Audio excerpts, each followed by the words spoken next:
Merci d'être au rendez-vous. C'est la troisième fois que j'ai le plaisir de venir ici présenter un de mes livres, puisque vous m'avez déjà accueilli pour les livres sur Lamartine et Victor Hugo.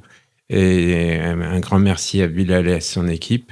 Et enfin, je crois que tout le monde le sait. On a beaucoup de chance d'avoir Bilal avec nous pour cette entreprise commune qui est de montrer à notre pays que l'islam fait partie de sa culture la plus enracinée.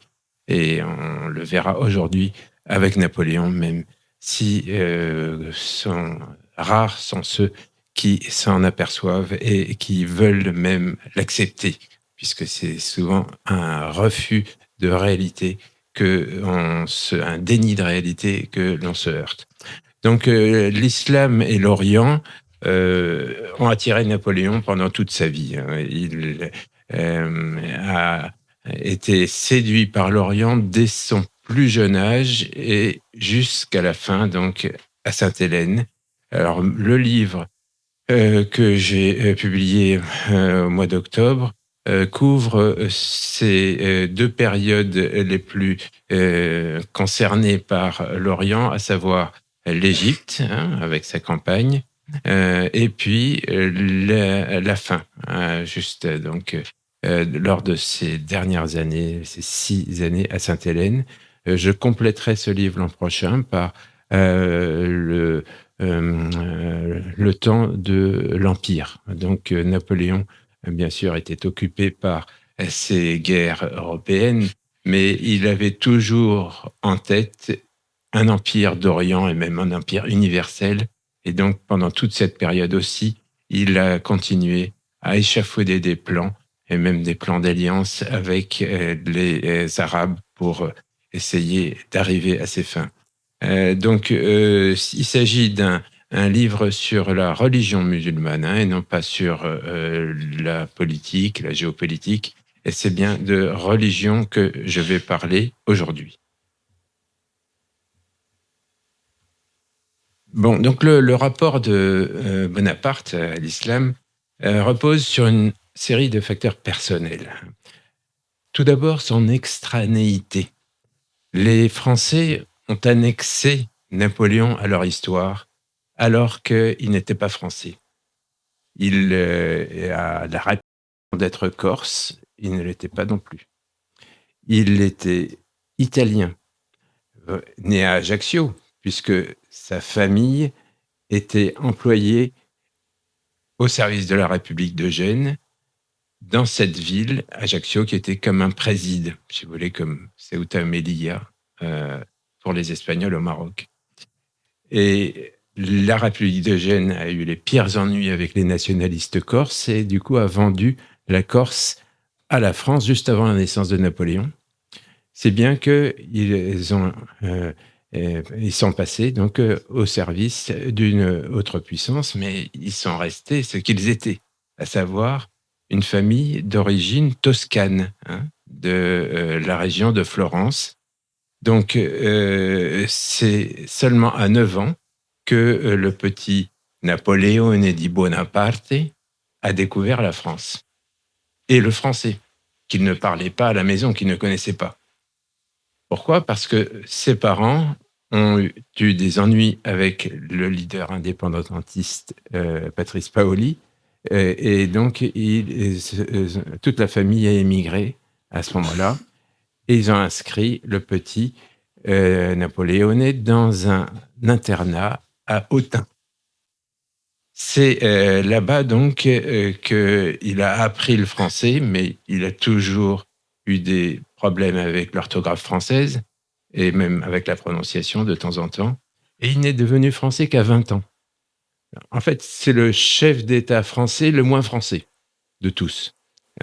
Et ce n'est qu'à 25 ans qu'il a francisé son nom, qu'il a commencé à signer Napoléon. Et qu'il a enlevé la particule. Cette particule parce qu'il était d'origine, enfin sa famille était d'origine de la noblesse florentine. Donc il était un nobliau, un petit noble toscan émigré en France. Cette culture toscane importe beaucoup pour notre sujet parce que la Toscane, à travers l'histoire, a de nombreuses relations pacifiques, commerciales, artistiques avec l'outre-Méditerranée et n'est donc pas porteuse de cette histoire lourde de conflits que la plupart des Français ont depuis les croisades et Charles Martel et tout. Non, les Toscans, pour eux, les Arabes, ce sont des partenaires. Et pour Bonaparte, c'était tout à fait naturel, donc, de s'intéresser à l'outre-Méditerranée, aussi bien que à l'autre outre-Méditerranée, qui était la France, puisqu'il était entre les deux.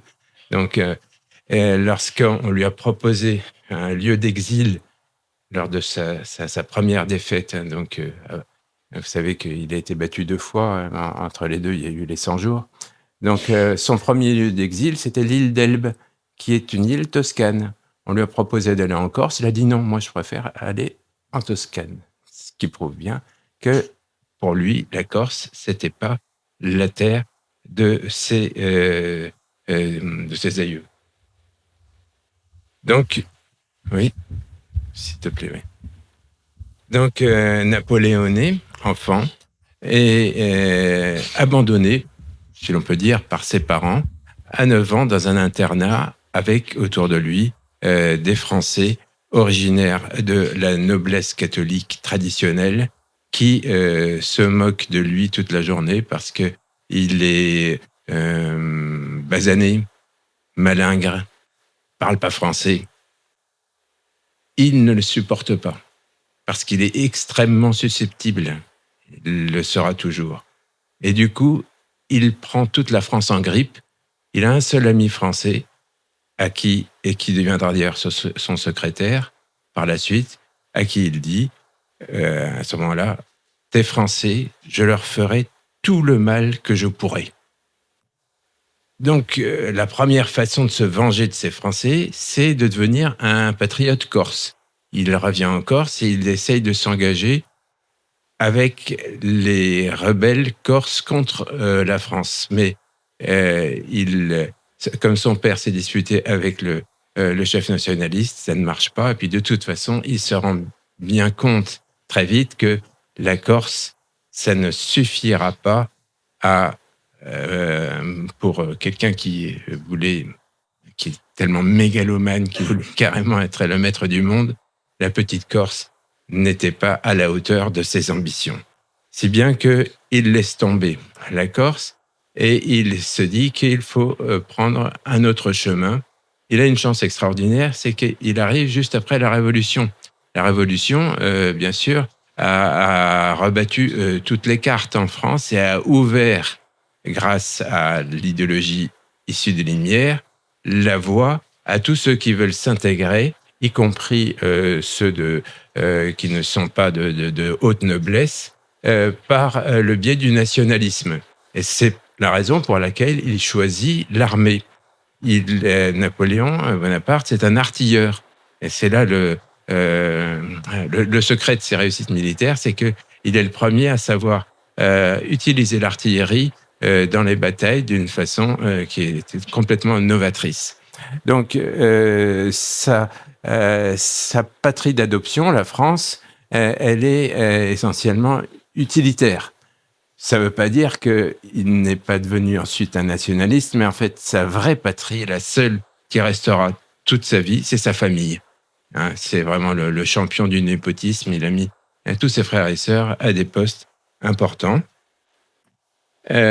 Hormis cette importance donc de la culture familiale toscane, les lectures, c'était un lecteur extraordinaire et il voulait tout savoir. Et il avait bien sûr une intelligence et une passion pour la culture hors norme. Donc le grand écrivain dont il s'inspirera pendant toute sa vie, c'est Jean-Jacques Rousseau. Alors, Rousseau n'était pas non plus français, hein, puisqu'il était genevois et il avait, donc ouvert la voie à la Révolution française dans tout ce qui concerne, l'approche de l'autre, l'acceptation, l'ouverture à l'autre et notamment sur le plan religieux. C'est le premier qui a réussi à faire comprendre que la tolérance était une, vertu cardinale pour toutes les religions, alors que bien sûr la religion catholique notamment était réputée pour son intolérance. Au contraire, hein, depuis les guerres de religion en France et l'Inquisition, etc. Et donc, pour Bonaparte, qui arrive juste après la Révolution, il fallait trouver une façon de stabiliser le pays avec, bien sûr, lui à sa tête. Eh bien, il comprend que le meilleur vecteur de stabilisation de la société, qui était complètement déboussolée après cette révolution, c'était d'utiliser une religion qui soit acceptée par tous. Alors, dans ces cas-là, puisque la grande majorité des Français étaient catholiques, il fallait bien sûr utiliser le catholicisme, mais pas celui qui avait justement abouti à une révolution, donc qui avait en fait déstabilisé la solution. Au contraire, déstabiliser la société française. Au contraire, il fallait un catholicisme rénové, et c'est celui de Rousseau qui était plutôt protestant, mais enfin qui était ouvert donc aux deux aux deux sectes donc à ces deux sectes du christianisme. C'était donc l'option de Rousseau et qu'il choisit avec comme devise, si l'on peut dire, une société sans religion est comme un navire sans boussole. Donc, il lui fallait une religion. Ça ne veut pas dire que chaque société doit avoir la même religion. Non, ça veut dire que chaque société doit avoir une religion. Alors, bien sûr, une religion, dans son esprit, c'est une religion monothéiste, mais donc cela montre à quel point, pour Bonaparte, qui était essentiellement un homme de pouvoir, un homme politique, la religion était importante, non seulement pour gouverner, mais aussi pour stabiliser le corps social. Donc, c'est la mission sociale de la religion qui lui importait avant la mission individuelle qui est celle de la spiritualité. L'autre grand écrivain qui a influencé le jeune Bonaparte, c'est Claude-Étienne Savary, qui est le premier à avoir traduit le Coran d'une façon respectueuse, avec une introduction qui donne une brève biographie du prophète. Et donc, Bonaparte a toujours conservé près de lui pendant toute sa vie la traduction du Coran par Savary. Il est tellement attiré à l'époque par l'islam qu'il demande un poste à Istanbul, à l'ambassade française. Et le directoire le refuse parce qu'il a besoin d'un général de poigne. À l'époque, bien sûr, la France était menacée de toutes parts, et même certaines parties de la France étaient sous domination anglaise. Donc, il ne peut pas partir à Istanbul. Il reste à Paris, mais avec tout de même une idée sur l'Empire ottoman qui l'occupera jusqu'à la fin. Les Ottomans, l'Empire ottoman, c'était le seul pays européen, puisque bien sûr, une grande partie de l'Europe était ottomane à l'époque, à ne pas avoir déclaré la guerre à la France révolutionnaire. Au contraire, ils étaient restés neutres. Donc, cet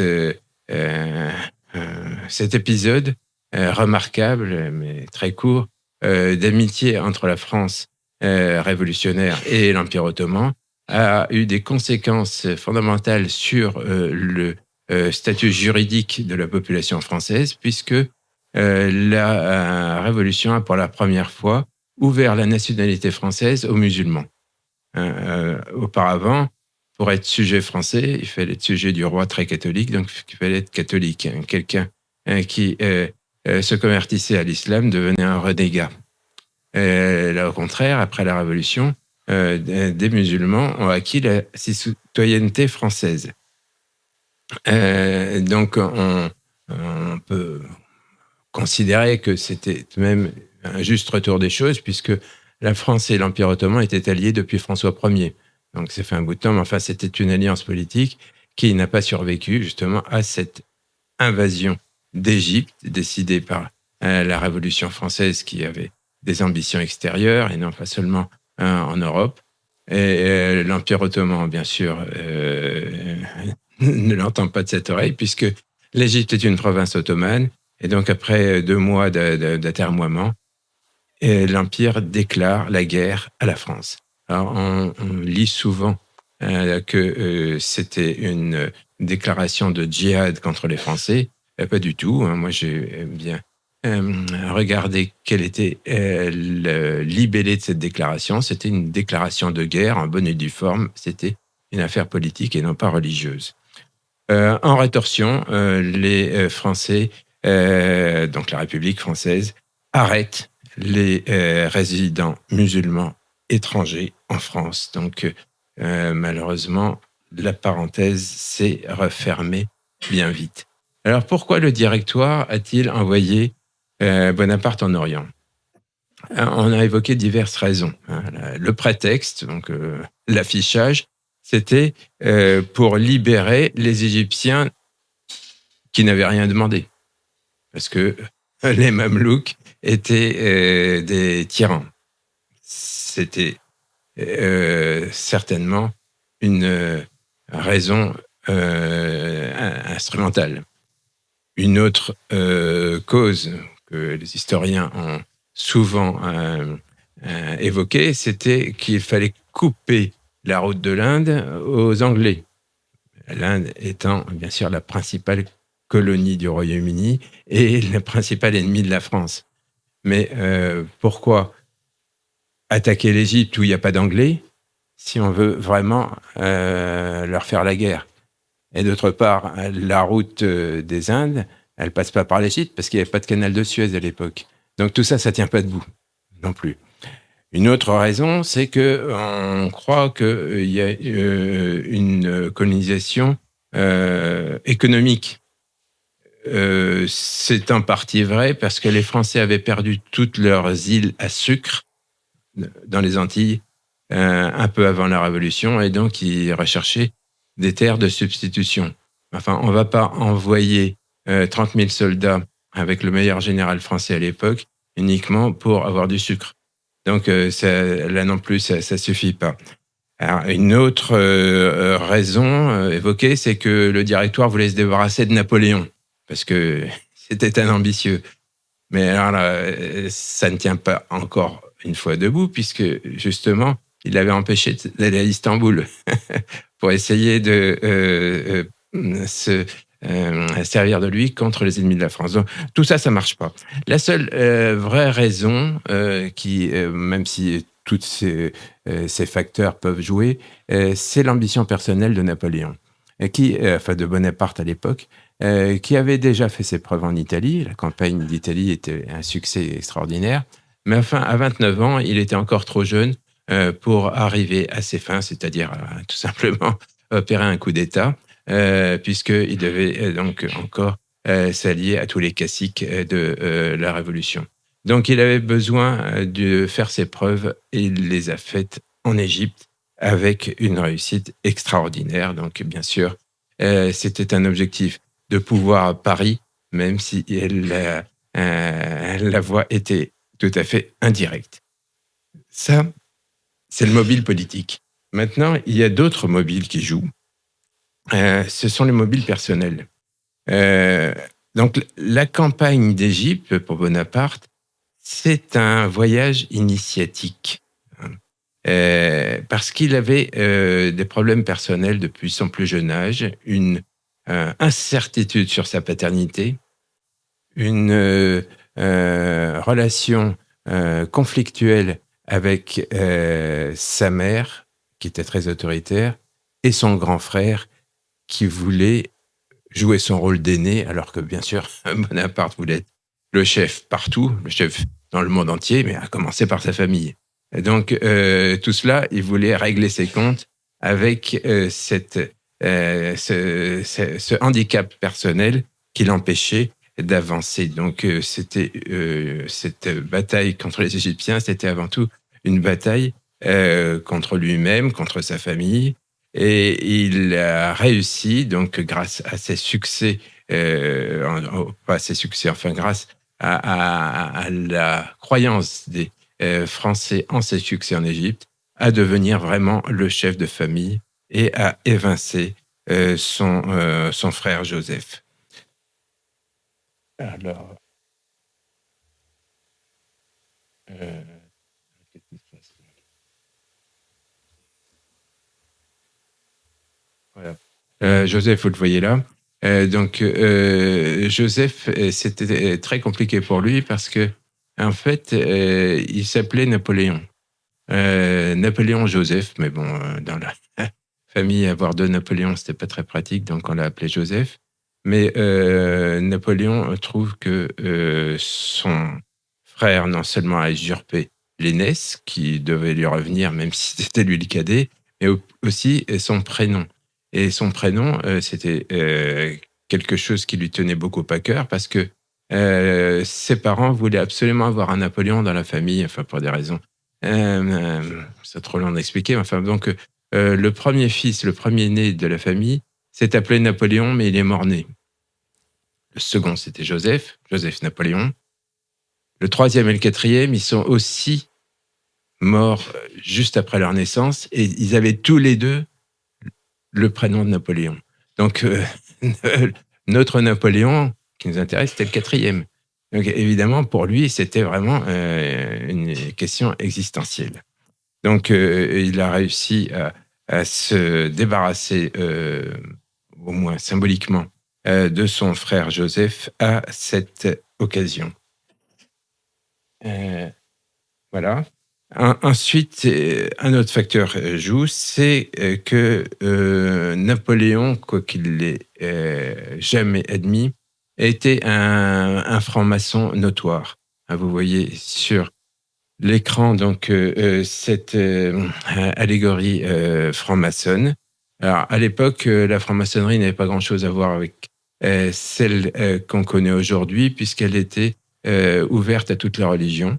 Et donc, elle avait pour vertu, du point de vue de Napoléon, d'abord de rassembler toute sa famille. Ils étaient tous francs-maçons, y compris d'ailleurs sa première femme Joséphine.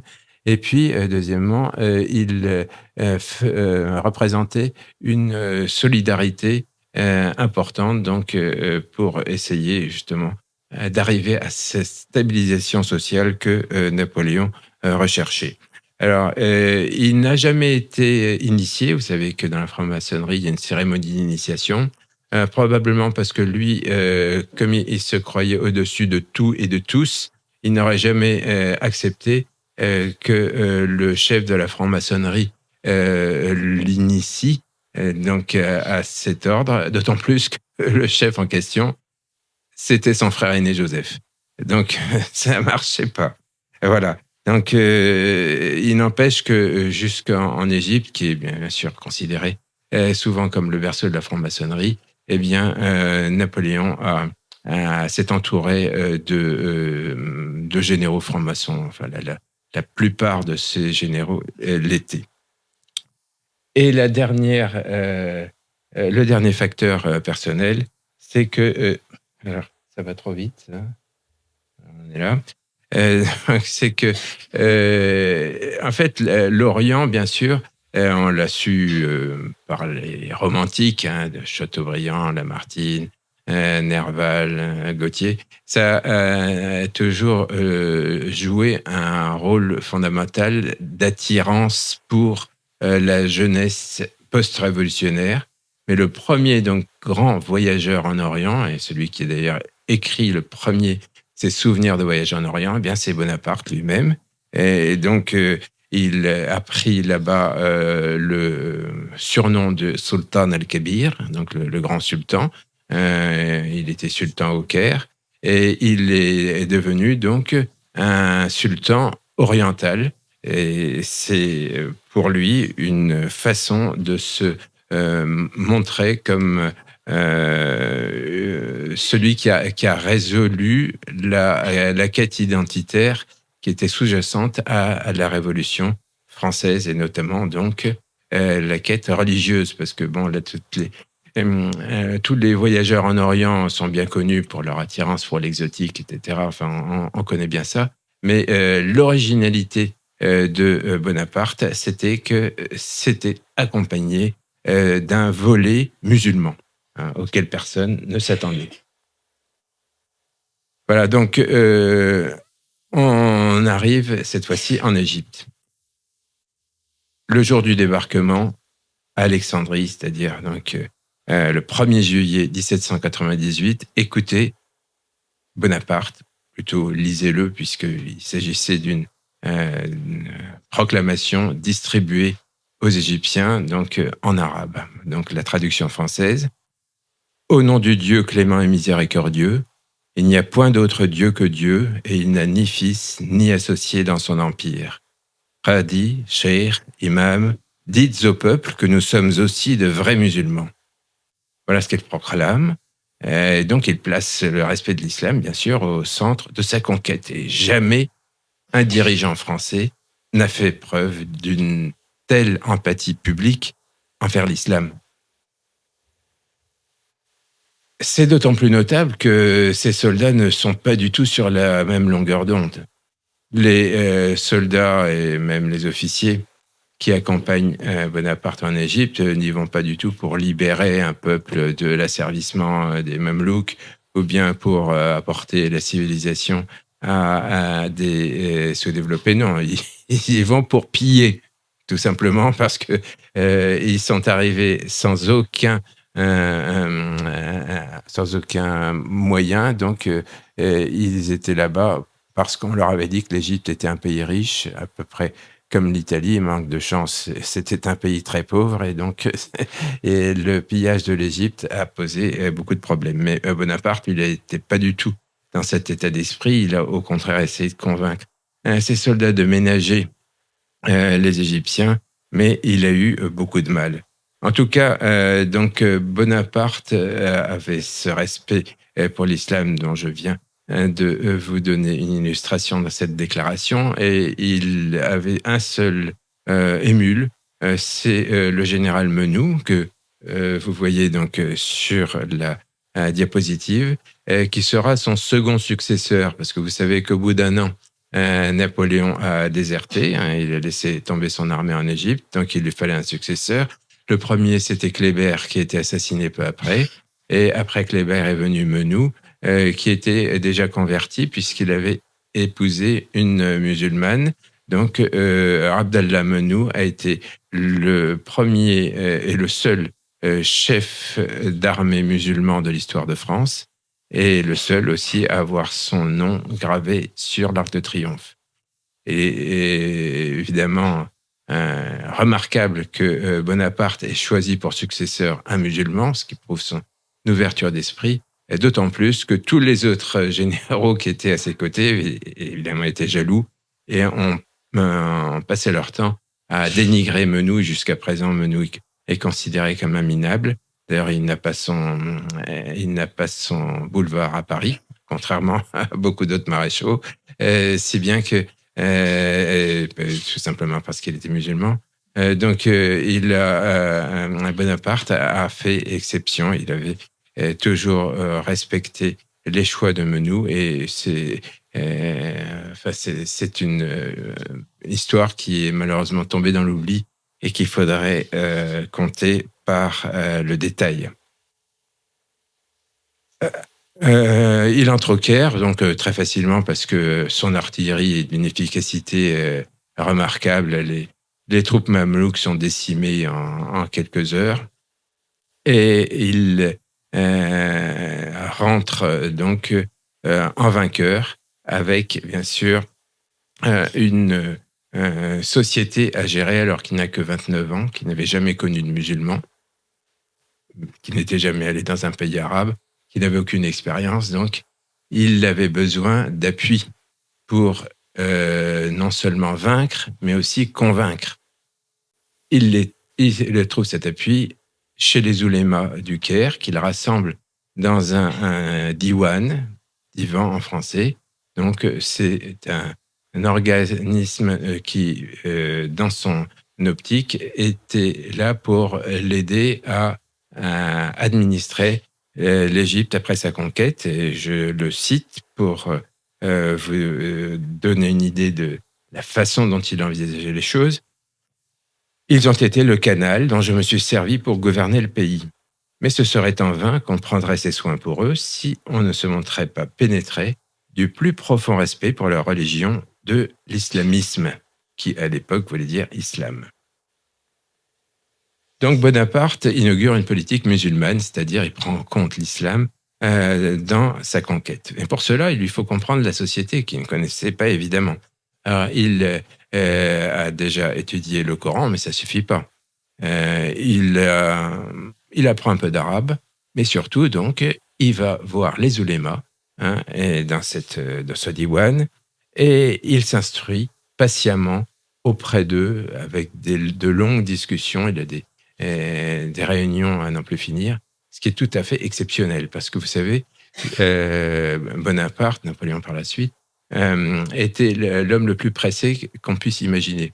Il dormait 3 heures par nuit, et il épuisait tout son entourage parce qu'il les forçait à se réveiller à 4 heures du matin pour pour prendre en compte ses instructions. Il dictait 2 lettres à la fois, et c'était vraiment un phénomène. Donc que ce monsieur pressé, intolérant, et bien sûr un but de sa personnalité, se mette à l'écoute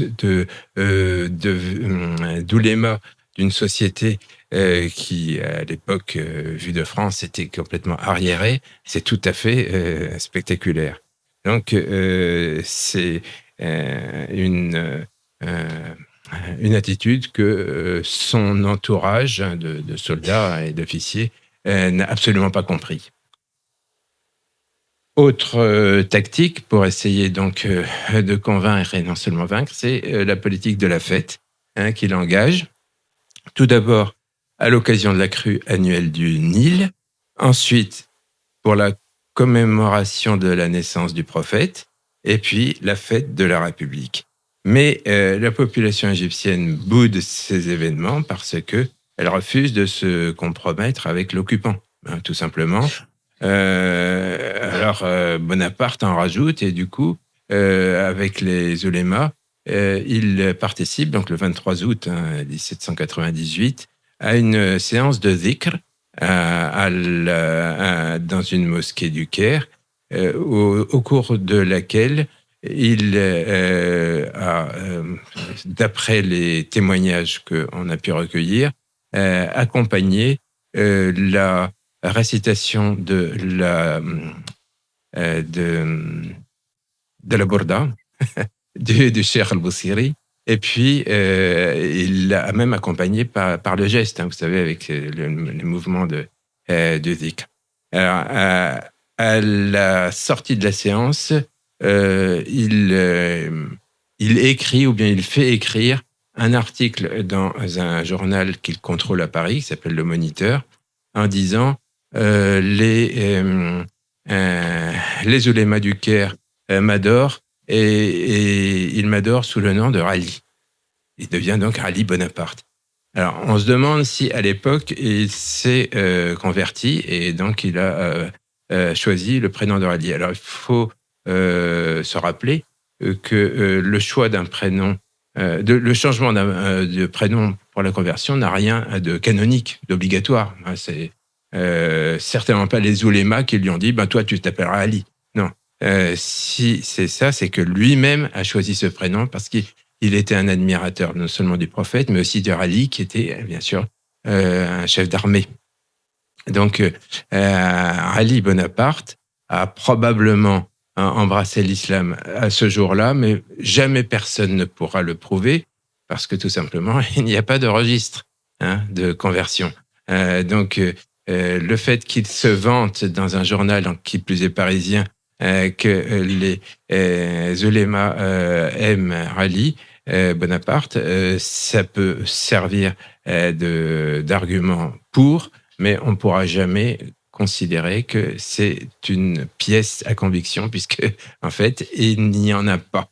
Bon, il y a beaucoup de choses comme ça qui paraissent évidentes, mais bon, ce Bonaparte était tout de même un drôle de un, un drôle de client, puisque bon, en fait, il était, comme je vous ai dit, toscan, d'une famille de fonctionnaires de Gênes. C'était pas le même pays à l'époque, hein, il n'y avait pas d'Italie. Chef d'armée française et catholique, hein, de culture et même baptisé. Et donc, il a fini par être adulé par les Français, alors qu'il n'a jamais eu de papier français. Hein. Personne ne peut prouver qu'il est devenu musulman, mais personne ne peut non plus prouver qu'il était français. Mais bien sûr qu'il était français. Sinon, il n'aurait pas fait ce qu'il a fait. Et j'ajouterais donc, bien sûr qu'il était musulman, on va le voir. Pourquoi? En novembre 1998, donc 3 mois après, le même quotidien, hein, Le Moniteur, donc à Paris, rapporte ses propos, donc qui sont destinés au lectorat français, hein, et non pas égyptien. Gloire à Allah, il n'y a point d'autre Dieu que Dieu. Mahomet est son prophète et je suis de ses amis. Le divin Coran fait les délices de mon esprit et fixe l'attention de mes yeux. J'aime le prophète. Et je continue. Il écrit encore, hein, je le cite, et là vous voyez donc la lettre envoyée que je vais citer. Alors, c'est pas l'écriture de Bonaparte parce qu'il écrivait comme un cochon. Donc, il avait un secrétaire qui avait une écriture notamment sans faute d'orthographe. Mais il n'empêche que c'est lui qui l'a dicté et signé, ça là, c'est certain. Donc, je cite, j'entends établir un régime uniforme fondé sur les principes de l'Alcoran, qui sont les seuls vrais et qui peuvent seuls faire le bonheur des hommes. Il ajoute, personne plus que moi n'est persuadé de la pureté et de la sainteté de la religion mahométane. Donc, Bonaparte, à l'époque, puisqu'il l'écrit, considère que l'islam est bien sûr une religion qu'il respecte et même à laquelle il adhère, mais essentiellement pour des raisons de légitimation de son pouvoir, hein, parce que lui, il était porteur d'une conception qui, à l'époque, faisait l'unanimité, c'est-à-dire une vision politique du religieux. C'est-à-dire que la religion, bien sûr, c'était une spiritualité, mais c'était aussi un mode d'organisation politique, un modèle pour lui d'organisation sociale. Donc, il pense qu'avec tout cela, c'est dans la poche. Mais parce que justement, il a cette vision religieuse de la société. Mais manque de chance, les Égyptiens ne l'entendent pas de cette oreille parce que eux, ils voient au quotidien ce qui se passe. Au quotidien, les soldats de l'armée française, à peu près 30 000, se livrent à des exactions sans pareil parce que ils veulent bien sûr dominer un peuple pauvre qui ne l'entend pas de cette oreille. Si bien que les Français deviennent pires que les Mamelouks et les Égyptiens ne les supportent pas à cause de bien sûr, cette conduite répréhensible, mais aussi parce que il est évident, mais ça, c'est évident pour nous, mais à l'époque, personne ne l'a compris, qu'on ne fait pas le bonheur des gens malgré eux. Alors, Bonaparte avait beau être persuadé qu'il apportait les bienfaits de la civilisation aux Égyptiens, eux, non, ils voyaient bien qu'il y avait un écart terrible entre les paroles et les actes. Du coup, le Caire se soulève, il le fera à 2 reprises, et Bonaparte ne comprend pas ce qui se passe et il devient fou. Il est là pour le bonheur des Égyptiens. Les Égyptiens le rejettent. Il aime leur religion, alors que la religion pour lui, c'est ça qui gouverne tout. Eh bien, lui, les Égyptiens qui se soulèvent mettent leur quartier général dans la mosquée d'Al-Azhar. Donc, plus rien ne marche. Du coup, Bonaparte emploie ce qui s'est passé, bien sûr, avec nombre de chefs d'État, la violence la plus extrême pour réduire la révolte. Alors, ce n'est pas lui-même qui va investir la mosquée d'Al-Azhar, comme on voit sur cette diapositive, mais il va envoyer son armée saccager la mosquée et piller tout ce qu'il y a à l'intérieur, et rassembler les prisonniers, donc les chefs de la révolte, et leur couper la tête. Bien sûr, il s'agit d'une répression terrible, mais aussi d'un sacrilège sans précédent dans l'histoire de l'Égypte, si bien que c'était bien sûr le point de non-retour à ce moment-là. Les Égyptiens qui au départ avaient même quelques sympathie pour une armée qui les libérait des Mamelouks, là du coup sont tous vent debout contre les Français, et toute la suite des événements en Égypte le prouvera, avec une litanie de révoltes et de répression qui en fait serviront de précédent à la conquête de l'Algérie. Hein, donc avec un bilan de victimes phénoménal. Sur le, il est difficile de le chiffrer, mais enfin au moins 100 000 morts du côté égyptien. Et sur l'armée française, c'est pas beaucoup mieux, puisque un soldat sur 3 ne sont pas revenus. Beaucoup sont morts de la peste, et d'autres aussi de combat, alors qu'ils avaient une supériorité, bien sûr, en armement terrible. Donc, Bonaparte se réfugie dans le déni. Hein, il ne supporte pas quand le rejette, et du coup, il part. Parce que vous savez que cette campagne d'Égypte, elle s'est poursuivie en Syrie. La Syrie, à l'époque, c'était la Grande Syrie. Donc, en fait, Bonaparte part en Palestine, et il commence par remporter des victoires, notamment à Gaza, où il commet un nouveau massacre, un précédent fâcheux. Et il finit devant les murailles d'Acre, où il est repoussé par le pacha local ottoman. Et donc, il est obligé de se retirer. C'est sa première retraite, hein, la retraite de Russie. Et il ne peut pas devenir empereur à Istanbul, alors que c'était ça son objectif. Mais c'est le grand inventeur de la propagande moderne. Et donc, il arrive à convaincre son entourage, et puis surtout les Français qui, bien sûr, ont peu de moyens de corroborer les informations envoyées par Bonaparte, que en fait, c'était un grand succès. Donc, il devient, rentré au Caire, un général vainqueur, alors qu'il avait été vaincu. Mais c'est pas le premier, mais c'est vraiment stupéfiant. Du coup, une fois rentré au Caire, il en rajoute. Parce que bon, si on est vainqueur, ça veut dire que tout le monde est pour qu'il continue. Avec en fait une idée derrière la tête, puisqu'il va très vite repartir en France, qui était son vrai objectif. Donc, puisqu'il n'a pas réussi à être sultan à Istanbul, il voulait l'être à Paris. C'est ça qui lui importait le plus. Donc, il partira en catimini très vite. Mais il n'empêche que il poursuit sur la même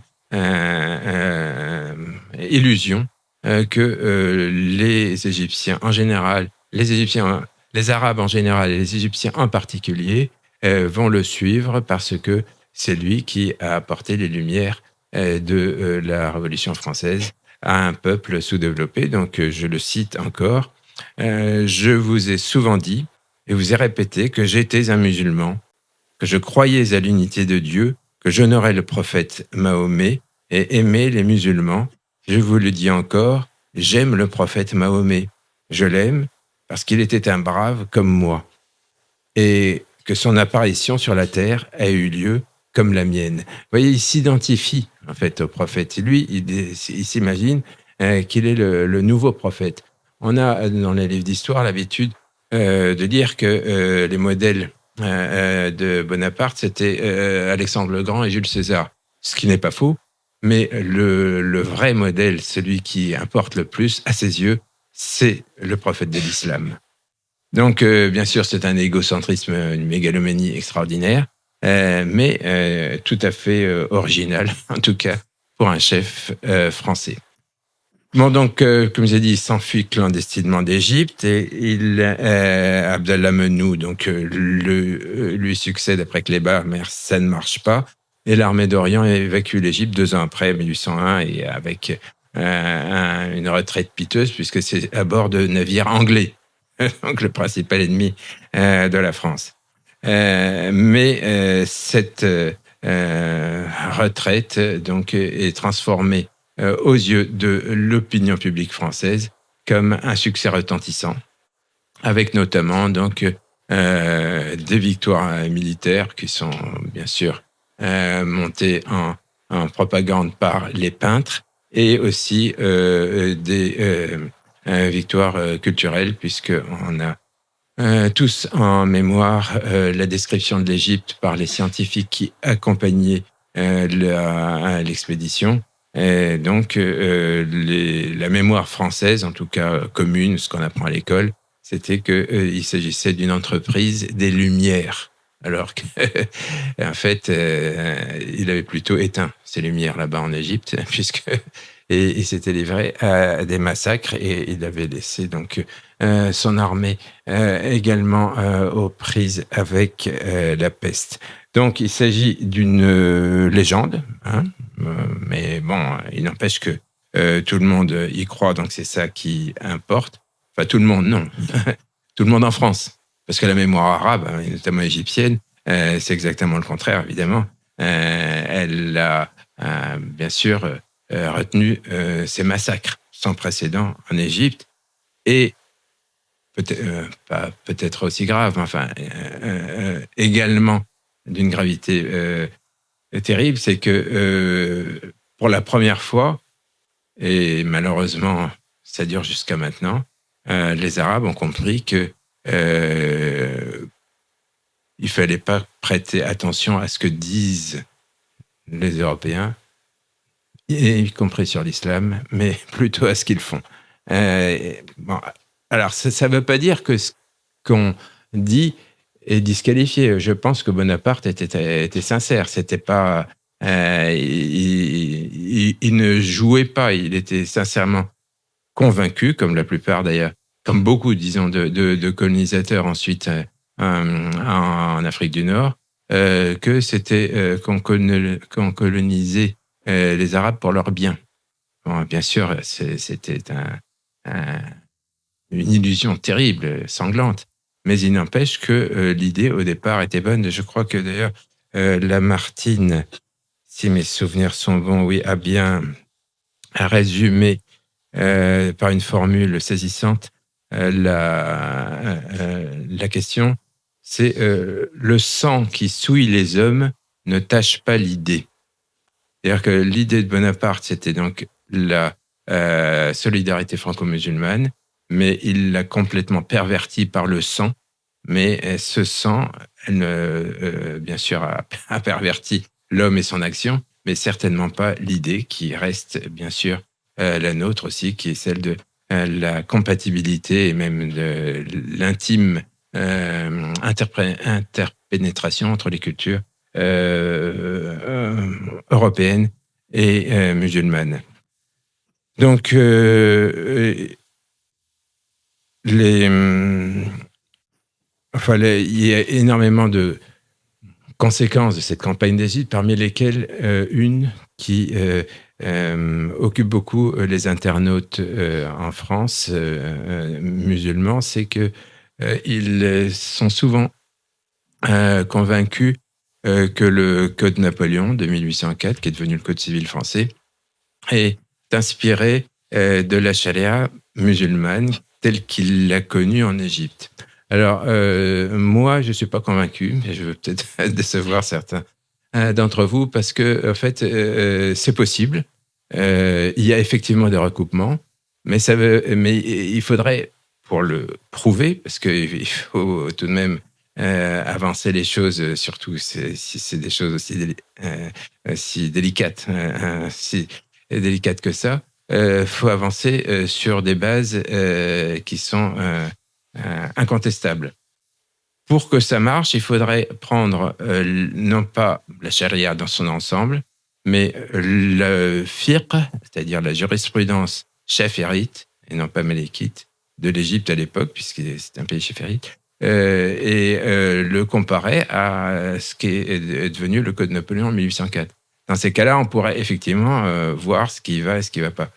Et d'autre part, c'est pas parce qu'il y a des dispositions juridiques semblables ou même équivalentes entre les deux codes que l'un a inspiré l'autre. Parce qu'il y a certaines dispositions qui sont valables dans tout le droit, quel que soit le pays. Hein, ne pas tuer son père, par exemple, je crois que c'est quelque chose qui marche partout. Donc, je ne trancherai pas le sujet. Par contre, j'aimerais bien que des étudiants s'y mettent et donc fassent des... Moi, dans ce livre, j'essaye d'ouvrir des voies, mais je suis loin d'avoir fait le tour. Imaginez-vous qu'il s'est publié plus de livres sur Napoléon et son temps que de jours écoulés depuis sa mort. Donc, évidemment, j'ai pas tout lu. Il y a des gens qui passent toute leur vie sur Napoléon. Moi, non. Donc, il y a certainement encore beaucoup d'autres choses à découvrir, même peut-être à rectifier, dont cette histoire donc de Code Napoléon. On va arriver à Sainte-Hélène maintenant. Donc, vous savez, après la défaite de Waterloo, il est proscrit et il n'a évidemment plus de bataille à livrer, plus d'ambition, puisqu'il est battu et il n'a autour de lui que quelques officiers qui sont là pour conforter l'empereur. Et l'empereur, à ce moment-là, a en tête non plus donc cette ambition mégalomane de devenir le maître du monde, mais tout simplement de convaincre la postérité que c'était lui qui avait raison malgré toutes ses défaites. Enfin, vous savez, il avait à l'époque énormément d'opposants puisque il avait laissé la France dans un état pitoyable, elle n'avait jamais été aussi petite, ils avaient perdu absolument tout. Donc, bien sûr, le bilan de Napoléon est remarquable à certains égards sur, par exemple, le code civil ou bien beaucoup d'autres choses, mais le bilan politique à l'époque, c'était terrible. C'était vraiment la défaite la plus humiliante que la France ait jamais essuyée. Donc, Napoléon avait fort à faire pour essayer de conforter son image auprès de la postérité. Et par quoi il commence ? Eh bien, par sa campagne d'Égypte, justement. C'est là qu'il expose donc ses conceptions en matière de relations avec le monde arabe et l'islam. Et c'est ça qui importe le plus, parce qu'on dit toujours que il a instrumentalisé l'islam parce qu'il avait besoin de ça en Égypte, pour sa conquête. Mais évidemment, à Sainte-Hélène, alors là, il n'est plus question d'instrumentalisation de quoi que ce soit, puisque d'une part, il n'a plus aucune armée, et d'autre part, il n'y a aucun musulman à côté de lui. Et donc, lorsqu'il s'adresse à son public, c'est uniquement un public français, en français. Donc, tout ça ne tient pas debout. Donc là, maintenant, Napoléon, sur l'île de Sainte-Hélène, est seul face à lui-même. Mais qu'est-ce qu'il dit ? Il dit des choses tout à fait stupéfiantes. Je le cite encore une fois. « J'aime l'islam, je vénère le prophète, je respecte le Coran, dont chaque jour, je fais lecture avec piété. » Et il poursuit. la religion de Mahomet est la plus belle. Les religions sont toutes fondées sur des miracles, sur des choses que l'on n'entend pas, comme la Trinité. Jésus se dit fils de Dieu et il descend de David. J'aime mieux la religion de Mahomet. Elle est moins ridicule que la nôtre. Alors, il importe de lire ça avec précaution parce qu'il dit que la religion de Mahomet, alors bien sûr, Mahomet, maintenant on dit Mohammed, mais à l'époque, bien sûr, tout le monde écrivait et disait Mahomet, est la plus belle. Ça veut dire que c'était un homme de pouvoir, un homme politique qui ne s'occupait pas de spiritualité, mais il n'empêche que dans son intérêt, mais aussi dans sa fascination, oui, pour l'islam, il y a aussi de l'irrationnel. Certains diront même du spirituel, même si c'était pas quelqu'un qui l'avouait. Il a une formule à un moment qui est très parlante. Je ne sais plus quel général lui disait, oui, mais vous dites que vous aimez l'islam, mais vous n'avez jamais fait la prière. C'est vrai. Il n'était pas pratiquant, mais dans aucune religion. Et il répond, oui, mais moi, j'aurais jamais eu le temps de faire toutes ces ablutions. Donc, vous voyez, il a une vision pratique, il était toujours pressé, mais il n'empêche qu'il avait quelque chose qui l'attirait dans la transcendance, surtout. C'était ça qui le fascinait, et ça a même entraîné chez lui une sympathie pour le wahhabisme par la suite. Donc, mais ce qui l'attire le plus tout de même dans l'islam, c'est le prophète. Parce que pour lui, c'est un modèle d'ordre davantage temporel que spirituel, mais c'est le modèle à suivre. Donc je le cite encore. La religion de Jésus découle de la morale de Socrate. Dans ce temps-là aussi, l'opinion penchait vers un Dieu unique. Ce qui est supérieur en Mahomet, c'est qu'en 10 ans, il a conquis la moitié du globe, tandis qu'il a fallu 300 ans à Jésus-Christ pour s'établir. Donc évidemment, il s'adresse aux Français. C'est pas aux Égyptiens pour essayer de les convaincre, c'est aux Français qui dit ça. Et finalement, donc, on s'aperçoit qu'il a écrit, signé la profession de foi musulmane à plusieurs reprises, en toute conscience, sans contrainte. C'est pas des paroles en l'air, c'est un discours même pléthorique, argumenté sur le long terme, dans diverses circonstances. Et pourtant, l'historiographie dominante, si vous lisez les ouvrages sur Napoléon, récuse cette islamité et la qualifie de supercherie ou de ruse pour berner les Égyptiens. Mais donc, elle oublie tout ce qui s'est passé, tout ce qui a été écrit à Sainte-Hélène. Alors donc, arrivé là, il était chrétien ou musulman ? Donc, est-ce qu'il s'est converti ? Alors, il est le seul dirigeant français de l'histoire à avoir prononcé la shahada. Mais il ne faudrait pas, à mon sens, interpréter cela comme un reniement du catholicisme. Il est convaincu de la supériorité de l'islam, mais en tant qu'homme d'État, il est persuadé qu'il ne doit pas se convertir à l'islam parce qu'il suit une règle qui était alors dominante en Europe, selon laquelle la religion du prince doit coïncider avec celle du peuple. Et il déclare donc, en conséquence, je me serais fait musulman avec les musulmans. C'est-à-dire que si j'étais devenu sultan à Istanbul, je serais allé à la Mecque avec les musulmans.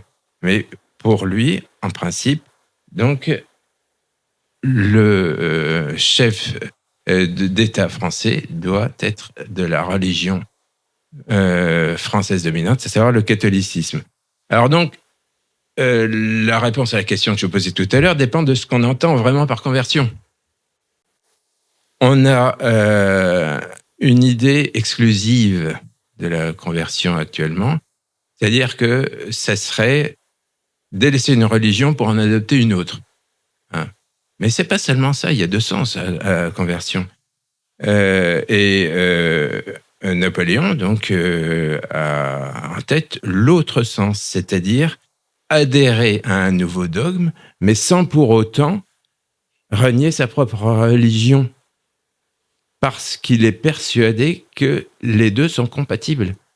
Et effectivement, on peut considérer que c'était un drôle de musulman, enfin, drôle, c'est pas le mot, un piètre musulman plutôt, mais aussi un piètre catholique. Piètre musulman parce qu'il n'a jamais pratiqué, mais il n'est pas le seul musulman dans ce cas. Et piètre catholique parce qu'il ne croyait pas à la Trinité. Et il a même emprisonné le pape, qu'il a excommunié. Ensuite, il est redevenu catholique, mais enfin, donc tout ça, ça fait désordre. Mais il n'empêche que pour lui, les grands monothéismes ont les mêmes racines et la même fonction sociale, et donc ils sont compatibles. Alors ça peut paraître angélique, mais il n'empêche que pour lui, qui se croyait au-dessus de tout, il ne fallait pas entrer dans ce manichéisme, ces jugements binaires. Et ça, c'est conforme à sa culture, pas seulement à ses convictions. Parce que je rappelle que c'était un immigré toscan devenu nationaliste français. Un catholique de raison, mais musulman de cœur. Donc, en fait, il a refusé qu'on lui accole une identité uniforme. Il me semble qu'une des raisons pour lesquelles il a beaucoup insisté sur son islamité, c'est aussi parce qu'il voulait faire la leçon aux Français, qu'il avait rejeté quand il était jeune. Et donc, pour leur dire que c'est vrai, je suis catholique, hein, il a reçu l'extrême onction catholique, mais je suis aussi musulman. Vous avez raison, je suis français, mais n'empêche, je suis italien. On peut être algérien et français, n'est-ce pas? Par exemple. Donc, c'est un homme qui était cosmopolite. Hein. Il a eu 2 femmes, une antillaise, une autrichienne. Il a passé le tiers de sa vie à l'étranger. Et donc, c'était un homme de l'universel. Bien sûr, universel. Faut pas le prendre uniquement dans le côté positif, parce qu'il était aussi universel dans la répression. Et il a certainement tué beaucoup plus de chrétiens que de musulmans. Donc, il ne faisait pas le détail. Enfin bon, en tout cas, c'était un croyant, ça c'est sûr, un déiste convaincu, mais à mi-chemin entre un catholicisme subi et un islam choisi. Un catholique qui préférait l'islam au christianisme, mais éloigné de la spiritualité et de la pratique religieuse. Donc, le revendiquer comme exclusivement musulman ou exclusivement catholique, ça ne marche pas. Simplement, les gens n'ont pas en tête la possibilité d'un pont ou même d'une union entre les deux. Et c'est là que la société française d'aujourd'hui pourrait tirer une première leçon de l'expérience de Bonaparte. Donc, il faudrait tirer les leçons sur le plan religieux, mais pas sur le plan spirituel, hein, bien sûr. Je parle du compartiment religieux occupé par cet homme politique, ce chef d'État, c'est-à-dire le domaine profane, hein, la culture religieuse, et non pas la spiritualité. Cela montre que dans ce domaine-là, les 2 grands monothéismes ne sont pas incompatibles. Napoléon, donc, bien sûr, est le chef d'État français le plus proche de l'islam de l'histoire, et lui-même considérait que l'universalisme que les Lumières avaient promu, puis ensuite la Révolution, devait englober les musulmans, y compris, bien sûr, à commencer par les musulmans français. Une autre conséquence de l'expérience de Napoléon, c'est ce qui s'est passé pendant le XIXe siècle, puisque tous les grands islamophiles français, de Victor Hugo, Arthur Rimbaud, en passant par Lamartine, Alexandre Dumas et bien d'autres, en fait, ont hérité de Bonaparte cette conviction que non seulement la tolérance était une vertu cardinale de notre culture, mais aussi que la culture française avait des racines musulmanes. Et en l'occurrence, puisqu'il s'agissait d'Égypte arabo-musulmane. Donc, c'est très important et c'est donc l'expérience de Napoléon peut nous convaincre que la culture française a une part musulmane. Sinon, il n'aurait pas dit tout ce que j'ai cité. Et bien sûr, on ne veut pas le reconnaître à cause du tabou qui est devenu la part musulmane de notre culture. Une autre conséquence très différente, mais fondamentale à mon avis, de l'expérience donc de Napoléon avec l'islam, c'est qu'elle illustre la capacité extraordinaire d'intégration de la France de l'époque, donc issue de Lumière, puisque la tolérance à l'époque de la société française lui a permis à Napoléon de mettre à profit, a permis à cette société de mettre à profit le génie de Napoléon. Si elle avait refusé ce métèque, si l'on dit, étranger, il serait peut-être passé dans une autre armée et il aurait combattu la France. Donc, au contraire, disons que sans cet état d'esprit, Napoléonais ne serait jamais devenu Napoléon. Et donc, cette ouverture est une leçon pour la société jusqu'à nos jours. Hein.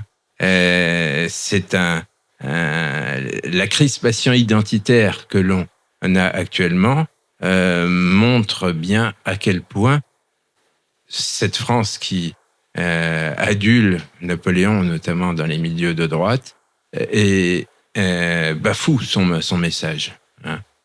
C'est important de voir à quel point Napoléon peut servir de leçon dans la société française d'aujourd'hui, hein, puisque on avait à l'époque donc si vous voulez, il y a toujours eu des opposants à Napoléon, notamment lorsqu'il était à Sainte-Hélène, puisqu'il avait tout perdu.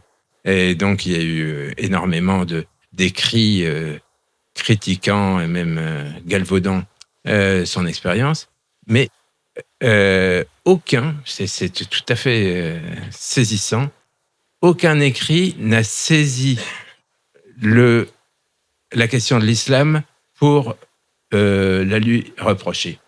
C'est-à-dire qu'à l'époque, l'islam, c'était pas un sujet.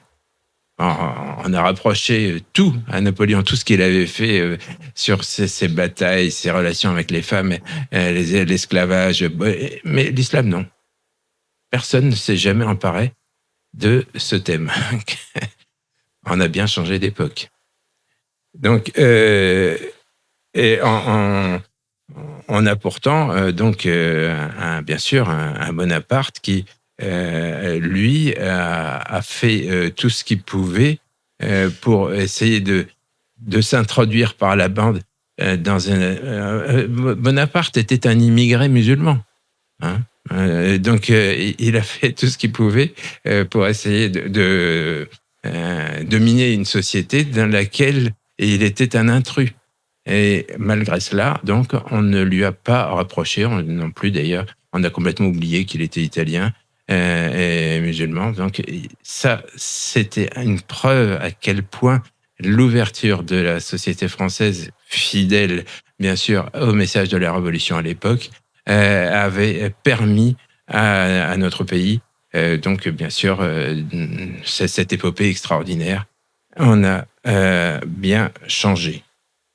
Donc on peut s'étonner maintenant du rejet épidermique que la plupart ont de l'éventualité d'un Napoléon musulman. D'ailleurs, je vous fais pas enfin, je vais pas épiloguer, mais enfin, vous le soupçonnez sans doute, aucun spécialiste ou même sympathisant de Napoléon n'a jamais ouvert, ni même fait attention à mon livre. Bon, c'est pas très grave, mais enfin, c'est tout de même quelque chose qui est très parlant. Donc, en fait, c'est très important, non seulement sur le plan religieux, mais aussi sur le plan social, parce que bon, si on imagine que Napoléon, justement, ne s'était pas intéressé à la société musulmane, mais seulement à la spiritualité, donc à la foi. Ce qui aurait pu advenir, c'était un peu ce qui s'est passé avec Lamartine. Eh bien, peut-être que le public français aurait dit bon, bah, c'est un peu bizarre, mais bon, pourquoi pas. Enfin, l'important, c'est ce qu'il a fait. Mais non, lui, ce qui l'intéressait dans l'islam, et en plus dans l'islam arabe, égyptien, c'est son rôle social. Donc, il part en Égypte avec cette idée donc qu'il va rallumer le flambeau de l'Orient que les siècles ont éteint, et donc un messianisme révolutionnaire qui va apporter la civilisation à des sous-développés. Mais après son expérience sur place, qu'est-ce qu'il dit aux Français ? Eh bien, il dit, c'est l'Égypte le modèle. C'est l'islam égyptien qui permettrait à la France de repartir sur de bons pieds après la tourmente révolutionnaire. Donc, il renverse tout. L'islam, c'est pas seulement quelque chose qui appartient à notre culture, mais c'est quelque chose qui peut nous servir à nous de modèle. Et là, ça, c'est vraiment quelque chose de tout à fait original. Parce qu'à l'époque, la plupart, c'était simple, considéraient que tout simplement, un Français ne pouvait pas être musulman. Donc, vous voyez l'ampleur de la divergence. Alors, est-ce qu'il faut considérer que Napoléon était un menteur, en fait, quand on peut dire qu'il était musulman, mais en fait, c'était complètement bidon. Alors, est-ce que ça veut dire que il faut croire Napoléon pour tout, sauf quand il parle d'islam ? Ça n'a ni queue ni tête. Pourquoi est-ce que ça serait comme ça ? Enfin, essayez de respecter un petit peu sa mémoire. Vous, je parle aux partisans de Napoléon. Non, donc, c'était pas du tout un musulman tartuffe et un catholique sincère. Non, il était bien sûr dans un contexte historique très particulier, mais il n'empêche que ça peut être transposé sur le plan général en disant que, bon, vous voyez, l'islam, pour lui, était une religion amie. Pourquoi ne la serait-elle pas encore ? Donc, on pourrait dire aux Français d'aujourd'hui qu'il y a des différences, mais qu'il ne faut pas les ériger en divergences. Et donc, les conservateurs qui se réclament de Napoléon devraient être islamophiles. On ne peut pas prétendre à cultiver la mémoire de Napoléon si on est islamophobe. C'est contradictoire. Donc, il y a encore une bataille des mémoires. C'est un personnage de notre temps et pas seulement historique. Alors, le problème, c'est que parmi le public arabe, notamment donc les intellectuels égyptiens, il y a une conviction similaire à celle des milieux de droite française en disant que non, c'est pas vrai, c'était un faux musulman. Alors, là, ça non plus, ça marche pas. Parce que c'est pas parce que on est musulman qu'on n'est pas criminel. Un chef d'État musulman ayant massacré son peuple, ça n'existe pas. Il n'est pas le seul. On peut le regretter, on doit le regretter. Mais il n'empêche que c'est pas parce que on est un mauvais musulman qu'on ne l'est plus. D'ailleurs, il y a personne qui, il y a pas d'excommunication en islam. Donc, il est certain qu'il était un piètre musulman, mais il n'empêche que on ne peut pas récuser son islamité pour des raisons morales. Il ne faut pas mélanger morale et histoire. Donc, il y a certainement une contradiction entre la parole et les actes de Napoléon, notamment en Égypte, mais malheureusement, pas du tout le seul musulman comme ça. Donc,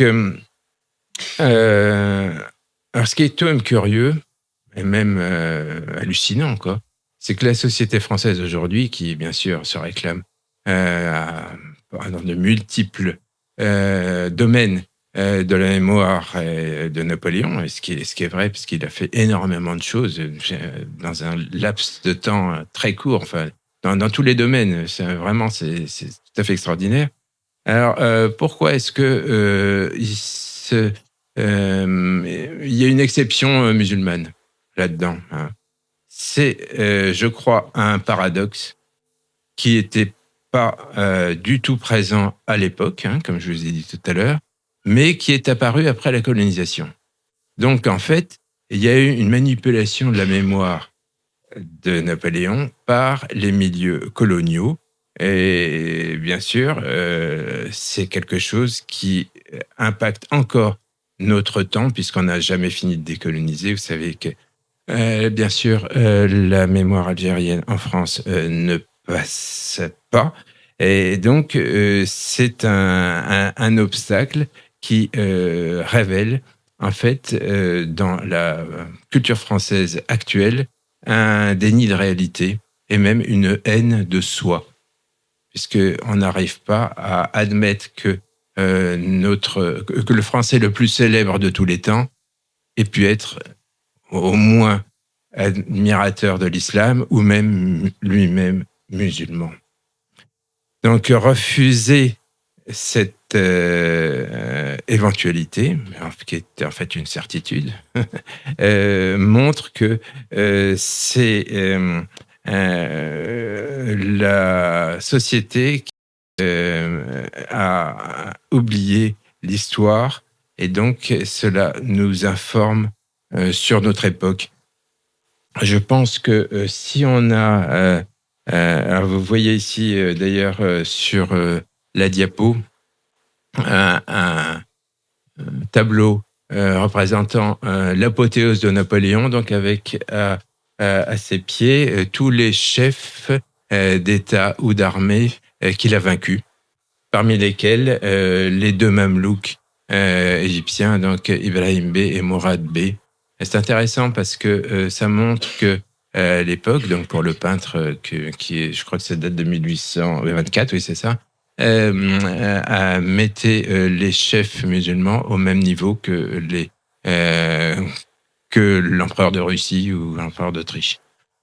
Bon, donc actuellement, la France d'aujourd'hui a précipité l'islam de Napoléon dans l'oubli, hein, à cause d'une mémoire sélective, qui est une amnésie, bien sûr, et même un reniement, hein, puisque il faut, si on entend respecter les mémoires de Napoléon, il faut retrouver tous ces écrits, toutes ces déclarations que je viens de vous citer, par fidélité, mais aussi par esprit civique, hein, puisque la postérité, la vraie postérité de Napoléon, servirait d'antidote à l'islamophobie. Enfin bon, pour les musulmans d'aujourd'hui, le Napoléon musulman, c'est une arme de destruction massive contre l'islamophobie, hein, dont on peut se servir. Donc, il y a une omerta, hein, c'est sûr, qui est incroyable au sujet de Napoléon actuellement, et qui confirme en fait la gravité de l'islamophobie qui nous submerge malheureusement. Merci pour votre attention.